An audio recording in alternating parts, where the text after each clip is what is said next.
Rome already knew Alex Eala's name long before she stepped onto the court.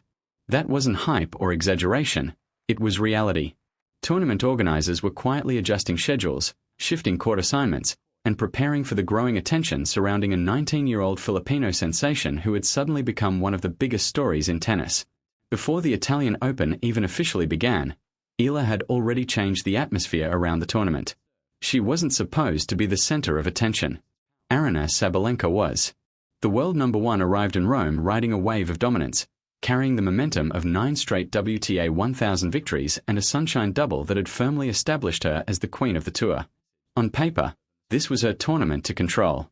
But somewhere beneath the rankings, trophies, and predictions, the emotional energy surrounding the event had already started drifting towards someone else. That shift didn't begin in Rome. It began 6 weeks earlier in Miami, where Alex Eala produced one of the most shocking breakout runs in modern WTA history. Ranked outside the top 100 and entering the tournament as a virtual unknown to casual fans, Eala tore through the draw with fearless precision. First came Jelena Ostapenko, a former Grand Slam champion, whom Eala defeated after climbing out of a huge deficit. Then came Madison Keys, the reigning Australian Open champion, who was dismantled in straight sets. After that, Eala stunned the tennis world again by defeating Iga Swiatek, one of the most dominant players of the era. 3 Grand Slam champions. 1 tournament. 1 teenage wildcard. No player ranked that low had ever accomplished something like it at a WTA event before. By the time Eala reached the semifinals in Miami, she had become more than a Cinderella story. She became the story of the tournament itself. Her ranking skyrocketed, Filipino fans flooded social media, and every match she played suddenly carried a massive atmosphere. Meanwhile, Sabalenka was still winning everything. She captured the Miami title and completed the Sunshine Double with authority. Yet despite lifting the trophy, it felt like the emotional center of the tournament belonged to someone else. Sabalenka won the championship, but Eala captured the imagination of the tennis world. Those are 2 very different kinds of victories. When the clay season began, Eala made it clear that Rome wasn't just another tournament on the calendar. She skipped smaller events and focused entirely on the Italian Open. The draw only intensified the anticipation because she landed in Sabalenka's half, immediately creating the possibility of a future clash between the reigning world number one and the fastest rising young star in women's tennis. In the days leading up to the tournament, the 2 players even practiced at the same facility on consecutive days, using the same courts and the same sparring partners. The symbolism was impossible to ignore. One player represented established dominance. The other represented the future beginning to arrive faster than expected. Then reality hit hard. In the opening round, Marta Kostyuk completely overwhelmed Eala in just over an hour, winning 6-0, 6-1 in a brutal display of clay court tennis. Eala struggled to find rhythm, timing, or confidence. Critics immediately jumped on the loss, claiming the hype had gone too far and that clay had exposed the weaknesses in her game. But that reaction ignored an important detail. Kostyuk was playing some of the best tennis of her career. She carried that form deep into the tournament and later pushed Sabalenka herself to the absolute limit in a dramatic battle that lasted more than 2 hours. Suddenly, Eala's crushing defeat didn't look nearly as embarrassing. It looked like a harsh lesson delivered by a player operating at an elite level. What happened next quietly revealed something even more important about Eala. Instead of collapsing mentally after the singles loss, she regrouped and shifted into doubles alongside Coco Gauff. Together, the 2 young stars made an impressive run through the draw, defeating multiple teams in straight sets before facing defending champions Jasmine Parolini and Sara Errani in front of an intensely partisan Italian crowd. Eala and Gauff pushed the veteran duo to the brink in a tense, emotional match that eventually ended in a deciding super tie-break. They lost, but the performance showed something deeper than the scoreboard.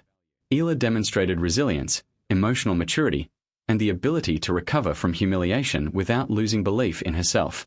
While Eala was rebuilding her momentum quietly, Sabalenka's tournament was beginning to unravel publicly. Her quarterfinal against Zheng Qinwen turned into one of the most shocking moments of the season. Sabalenka entered the match with complete dominance in the head-to-head, but Zheng played fearless tennis and denied the world number one any control. As the frustration built, Sabalenka visibly lost composure. Then came the moment that spread instantly across social media. A fan shouted from the crowd, Sabalenka responded angrily with profanity, and the chair umpire issued a code violation. The atmosphere inside the stadium changed immediately. What had started as a routine quarterfinal had suddenly become emotional chaos. The loss itself was surprising, but the reaction afterward revealed something larger happening beneath the surface. Since Miami, the attention surrounding Eala's rise had steadily grown, and for the first time in a long time, the emotional spotlight of women's tennis was no longer focused entirely on the sport's biggest champions. Sabalenka was still the best player in the world statistically, but tournaments were beginning to feel different. Crowds reacted differently. Narratives shifted. Energy moved toward the next generation. Rome became the place where those tensions finally surfaced. That emotional thread continued throughout Sabalenka's season. Weeks later at Roland Garros, she reached the final but lost to Coco Gauff in another painful defeat. Her post-match press conference created even more controversy when she suggested her own mistakes had decided the match rather than Gauff's level of play. The backlash was immediate. Critics questioned her composure and her ability to handle pressure when the spotlight shifted away from her. Sabalenka later apologized publicly and admitted her comments were unfair, but the damage had already been done. Even at Wimbledon, where she lost in the semifinals, the subject followed her. During her first press conference there, she joked about not repeating another Roland Garros moment, showing just how deeply those earlier events had affected her mentally. Through all of it, Alex Eala remained silent. She never fueled the drama, never responded publicly, and never inserted herself into the growing narratives surrounding Sabalenka. Instead, she continued speaking calmly about improvement, discipline, and representing the Philippines with pride. That contrast became impossible to ignore. One player spent months answering questions about emotional reactions and pressure. The other quietly kept building momentum without controversy or distraction. That is why Rome mattered so much. Not because Alex Eala won the tournament or because Sabalenka lost a quarterfinal. It mattered because it revealed a shift happening beneath the rankings and scoreboards. Women's tennis was beginning to change emotionally, culturally, and generationally.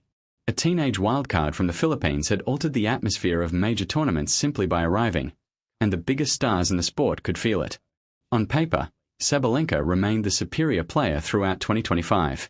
Her titles, rankings, and accomplishments proved that clearly. But tennis has always been about more than statistics. It is also about composure, momentum, emotional control, and the ability to handle the invisible pressure that comes when the crowd, the media, and the future of the sport start looking somewhere else. Rome wasn't just another stop on the calendar. It became a turning point in the emotional story of women's tennis. One player left carrying frustration, controversy, and questions about composure. The other left with experience, resilience, and a growing sense that her rise was only beginning.